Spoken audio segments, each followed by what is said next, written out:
In today's video, I'm going to teach you how to turn on MFA or multi-factor authentication in Salesforce. This process is quick and easy, taking just around 5 minutes of your time. Let's dive right in. To begin, you'll first need to head over to the Salesforce website. Once you're there, glide your cursor to the top right corner of the screen and look for the login option. Click on this to proceed. Next, you'll want to select Salesforce from the available login options. Once selected, enter your login credentials to access your Salesforce account.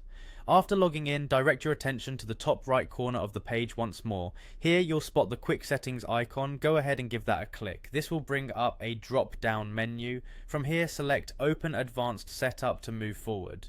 In this next step, you'll be working within the Advanced Setup options. Locate the search bar and type in the phrase Identity Verification. Upon hitting enter, you should see identity verification appear as a selectable option. Click on it to be taken to the identity settings page. Now that you're here, your goal is to enable multi-factor authentication.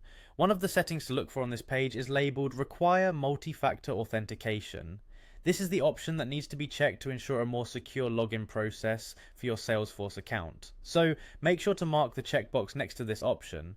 Finally, after checking the box to enable MFA, look for the Save button to secure your changes. Click on it to complete the setup. And that's it, you've successfully turned on multi-factor authentication for your Salesforce account. This added layer of security is crucial as it significantly reduces the risk of unauthorized access by requiring not just your password but another form of verification. Typically this could be a text message, an email, or an authentication app on your phone. Not only does this protect your sensitive business information, but it also provides peace of mind, knowing your data is under an extra layer of security. While this setup process is straightforward, remember that implementing MFA is a recommended best practice for anyone handling sensitive data.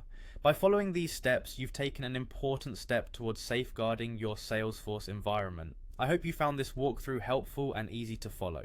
Thanks for tuning in, and be sure to check back for more how-to guides on optimizing your Salesforce experience and enhancing your security protocols. Have a great day.